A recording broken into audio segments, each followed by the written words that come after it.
just to remind you and me where we were. So this says,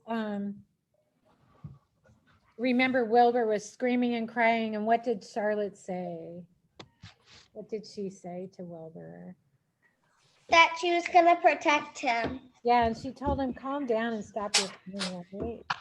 She said, you shall not die, said Charlotte briskly. What, really? Cried Wilbur. What's going to save me? I am, said Charlotte. How? Asked Wilbur. That remains to be seen. But I am going to save you, and I want you to quiet down immediately. You are carrying on in a childish way. Stop your crying. I can't stand hysterics. Chapter 8, A Talk at Home.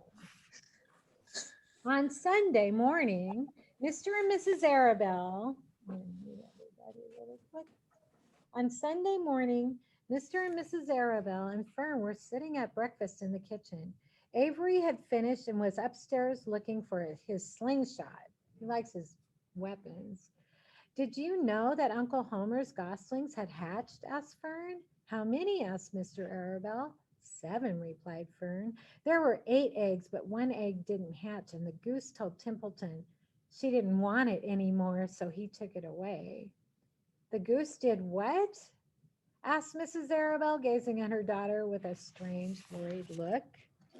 Do you think that Arabelle's might be worried that Fern is talking to the animals? They might think that's weird. Told Templeton she didn't want the egg anymore, repeated Fern. Who is Templeton? Asked Mr. Arabelle. He's the rat, said Fern. None of us like him much. Who's us? Asked Mr. Arabelle. Oh, everybody in the barn cellar. Wilbur and the sheep and the lambs and the goose and the gander and the goslings and Charlotte and me. Charlotte, said Mrs. Arabelle. Who's Charlotte? She's Wilbur's friend. She's terribly clever. What does she look like? Asked Mrs. Arabelle. Well, Fern said thoughtfully, she has 8 legs like all spiders, I guess. Wait a minute. Charlotte is a spider? Asked Fern's mother. Fern nodded. A big gray one. She has a web across the top of Wilbur's doorway. She catches flies and sucks their blood. Wilbur adores her. Does he really? Said Mrs. Arabelle rather vaguely. She was staring at Fern. She was. The notes I just wrote. Are you listening, Adeline? Are you listening? Okay. She was staring at Fern with a worried expression on her face. Why is Mrs. Arabelle worried? Who could say? Why is she worried? Go ahead, Riley. Because the girl is talking to the animals and Right. she's like, what? Yeah. Do you think the mom thinks that's strange and weird? And Yeah. yeah, I know. Oh gosh. Okay. Oh yes, Wilbur adores Charlotte. Do you know that what Charlotte said when the goslings hatched? I haven't the faintest idea, said Mr. Arabelle. Tell us. Well, when the first gosling stuck its head out from under the goose, I was sitting on my stool in the corner and Charlotte was on her web. She made a speech. She said, I'm sure that every one of us here in the barn cellar will be gratified to learn that after 4 weeks of unremitting effort and patience on the part of the goose, she now has something to show for it. Don't you think that's a pleasant thing for her to say? Yes, I do, said Mrs. Arabelle. And now, Fern, it's time to get ready for Sunday school. And tell Avery to get ready. And this afternoon, you can tell me more about what goes on in Uncle Homer's barn. Aren't you spending quite a lot of time there? You go there almost every afternoon, don't you? I like it there, replied Fern. She wiped her mouth and ran upstairs. After she had left the room, Mrs. Arabelle spoke in a low voice to her husband. Here's what she said. I worry about Fern. Did you hear why the way she rambled on about animals? Did you hear the way she rambled on about animals, pretending that they talked? Mr. Arabelle chuckled. Maybe they do talk, he said. I've sometimes wondered. At any rate, don't worry about Fern. She's just got a lively imagination. Kids think they hear all sorts of things. Just the same, I do worry about her, replied Mrs. Arabelle. I think I shall ask Dr. Dorian about her the next time I see him. He loves Fern almost as much as we do, and I want him to know how queerly she is acting about this pig and everything. I don't think it's normal. You know perfectly well animals don't talk. Mr. Arabelle grinned. Maybe our ears aren't as sharp as Fern's, he said. I like Mr. Arabelle. Do you think he's right? I do. Okay, now we're getting into it. This is chapter 9, Wilbur's Boast. A spider's web is stronger than it looks. Although it is made of thin, delicate strands, the web is not easily broken. However, a web gets torn every day by insects that kick around in it, and a spider must rebuild it when it gets full of holes. Charlotte liked to do her weaving during the late afternoon, and Fern liked to sit nearby and watch. One afternoon, she heard the most interesting conversation, and she witnessed a strange event. You have awfully hairy legs, Charlotte, said Wilbur, as the spider busily worked at her task. My legs are hairy for a good reason, replied Charlotte. Furthermore, each leg of mine has 7 sections. Ooh, this is going to be hard for me. These are big words, and even I am going to have trouble. Are you ready to hear me sound not like a great reader? Yes. Yeah. Yes. Yeah. The coxa, the trochanter, the femur, the patella, the tibia, the metatarsus, and the tarsus. How was that, you guys? The second to last one was pretty hard. It was hard.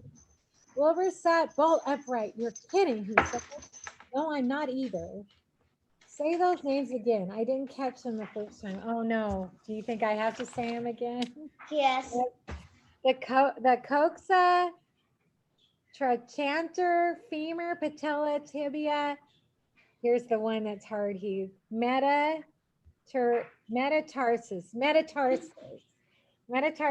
and tarsus. Goodness, said Wilbur, looking down at his chubby legs.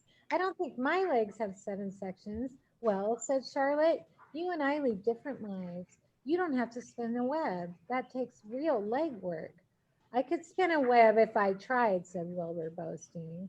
But I've never tried. Do you guys think he could spin a web? No. Never. That's not how pigs are built. Yeah, I agree. Let's see you do it, said Charlotte. Fern chuckled softly, and her eyes grew wide with love for the pig. Okay, replied Wilbur. You coach me, and I'll spin one. It might be a lot of fun to spin a web. How do I start? Take a deep breath. Okay, everybody do that.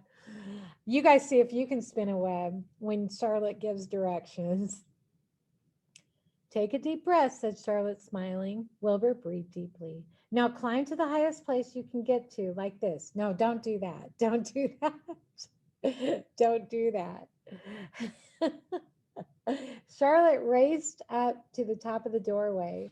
Wilbur scrambled to the top of the manure pile. Very good, said Charlotte.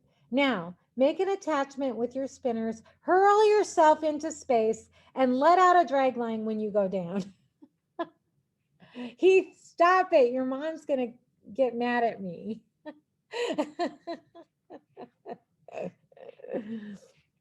Oh. Wilbur scrambled to the, okay. Wilbur hesitated a moment, then jumped out into the air. He glanced hastily behind to see if a piece of rope was following him to check his fall, but nothing seemed to be happening in his rear. The next thing Same with you guys, right? The next thing would be he landed with a thump. Oomph, he grunted. Charlotte laughed so hard her web began to sway. What did I do wrong? Asked the pig when he recovered from his bump. Nothing, said Charlotte, but it was a nice try. Here, I gotta turn the light on. Okay. Nothing, it was a nice try. I think I'll try again, said Wilbur cheerfully. I believe that what I need is a little piece of string to hold me. The pig walked out to the yard. You there, Templeton, he called. The rat poked his head out from under the trough. Got a piece of string I could borrow? Asked Wilbur. I need to spin a web. Yes, indeed, replied Templeton, who saved string. No trouble at all. Anything to oblige. He crept down into the hall, pushed the goose egg out of the way, and returned with an old piece of dirty white string. Wilbur examined it. This is just the thing, he said. Tie one into my tail, will you, Templeton? Wilbur crouched low and his thin curly tail tail toward the rat. Templeton, seizing the string, passed it around the end of the pig's tail and tied 2 half hitches. Charlotte watched in delight. Like Fern, she was truly fond of Wilbur, whose smelly pen and stale food attracted the flies, all the flies that she needed. And she was proud to see that he was not a quitter and was willing to try again to spin. There's Templeton putting the string on Wilbur's tail. If you want to picture it. While the rat and the spider and the little girl watched, Wilbur climbed again to the top of the manure pile, full of energy and hope. Everybody watched, he cried. And summoning all his strength, he threw himself into the air head first. The string trailed behind him, but as he had neglected to fasten it to the other end of anything, it didn't really do any good. And Wilbur landed with a thud, crushed and hurt. Tears came to his eyes. Templeton grinned. Charlotte sat quietly. After a bit, she spoke. You can't spin a web, Wilbur, and I advise you to put the idea out of your mind. You lack 2 things needed for spinning a web. What are they? Asked Wilbur. You lack a set of spinners, and you lack know-how. But cheer up. You don't need a web. Zuckerman supplies you with 3 big meals a day. Why should you worry about trapping food? And here's Wilbur trying that. You guys see him? Look at Templeton. And do you see Charlotte up in her web? He's laughing. He's smiling. There's Charlotte right up there. My goodness. Wilbur sighed. You're ever so much clever and brighter than I am, Charlotte. I guess I was just trying to show off. Serves me right. Templeton untied the string and took it back to his home. Charlotte returned to her weaving. You needn't feel too badly, Wilbur, she said. Not many creatures can spin webs. Even men are good at it as spiders, although they think they're pretty good, and they'll try anything. Did you ever hear of the Queensboro Bridge? Wilbur shook his head. Is it a web? Sort of, replied Charlotte. But do you know how long it took these men to build it? 8 whole years. My goodness, I would have starved to death waiting that long. I can make a web in a single evening. What do people catch in the Queensboro Bridge? Bugs? No, said Charlotte. They don't catch anything. They just keep trotting back and forth across the bridge, thinking there is something better on the other side. If they'd hang head down at the top of the thing and wait quietly, maybe something good would come along. But no, with men, it's rush, rush, rush every minute.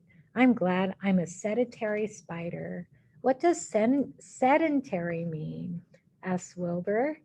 It means I sit still a good part of the time and don't go wandering all over creation. I know a good thing when I see it, and my web is a good thing. I stay put and wait for what comes. Gives me a chance to think. Well, I'm sort of sedentary myself, I guess, said the pig. I have to hang around here whether I want to or not. You know where I'd like to, be this evening? Where? In a forest looking for beech nuts and truffles and delectable roots, pushing leaves aside with my wonderful strong nose, searching and sniffing along the ground, smelling, smelling, smelling. You smell just the way you are, remarked a lamb who walked in. I can smell you from here. You're the smelliest creature in the place. Wilbur hung his head. His eyes grew wet with tears. He gets teary a lot, doesn't he? Does he cry a lot, little Wilbur? Okay.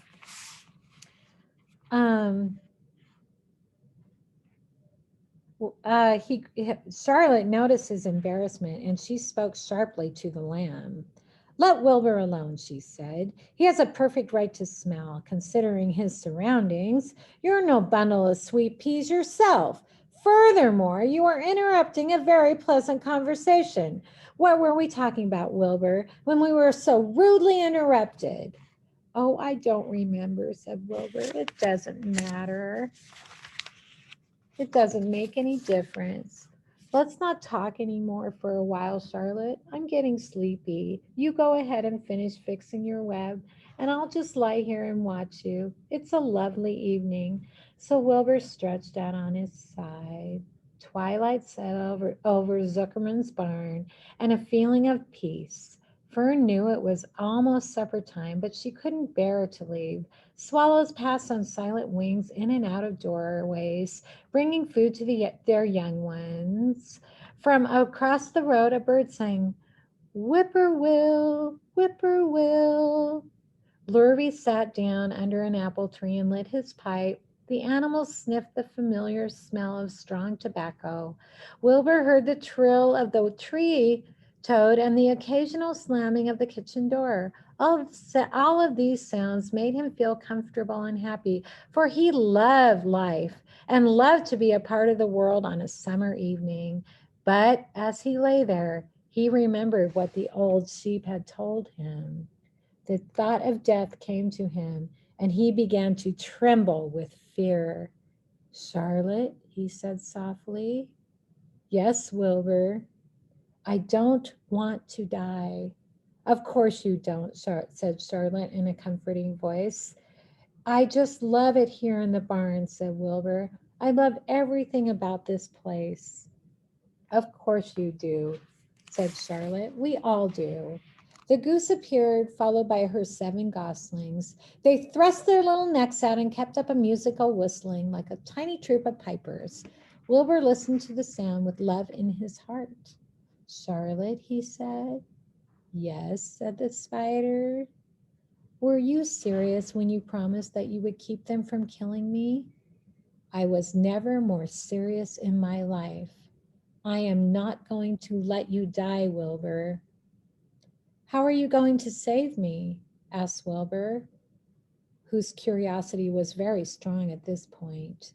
Well, said Charlotte vaguely, I don't really know, but I am working on a plan. That's wonderful, said Wilbur. How is the plan coming, Charlotte? Have you got very far with it? Is it coming along pretty well? Wilbur was trembling again, but Charlotte was cool and collected. Oh, it's coming all right, she said lightly. The plan is still in its early stages and hasn't completely shaped up yet, but I'm working on it. When do you work on it? Begged Wilbur. When I'm hanging head down at the top of my web, that's when I do my thinking, because then all the blood is in my head. I'd be only too glad to help in any way I can. Oh, I'll work it out alone, said Charlotte. I can think better if I think alone. All right, said Wilbur, but don't fail to let me know if there's anything I can do to help, no matter how slight. Well, replied Charlotte, you might try to build yourself up. I want you to get plenty of sleep and stop worrying. Never hurry and never worry. Chew your food thoroughly and eat every bit of it, except you must leave enough for Templeton. Gain weight and stay well. That's the way you can help. Keep fit and don't lose your nerve. Do you understand what I'm saying? Yes, I understand, said Wilbur. Go along to bed then, said Charlotte. Sleep is important. Wilbur trotted over to the darkest corner of his pen and threw himself down. He closed his eyes. In another minute he spoke. Charlotte? Yes, Wilbur? May I go out to my trough and see if I left any of my supper? I think I left just a tiny bit of mashed potato. Very well, said Charlotte, but I want you in bed again without delay. Wilbur started to race out to the yard. Slowly, slowly, said Charlotte. Never hurry and never worry. Wilbur checked himself and crept slowly to his trough. He found a bit of potato, chewed it carefully, swallowed it, and walked back to bed. He closed his eyes and was silent for a while. Charlotte? Yes? May I get a drink of milk? I think there are a few drops of milk left in my trough. No, the trough is dry, and I want you to go to sleep. No more talking. Close your eyes and go to sleep. Wilbur shut his eyes. Fern got up from her stool and started for home, her mind full of everything she had heard and seen. Good night, Charlotte, said Wilbur. Good night, Wilbur. There was a pause. Good night, Charlotte. Good night, Wilbur. Good night. Good night. And that's the end of those chapters. Chapter 10 will be an explosion. And we'll hear that on Monday. I miss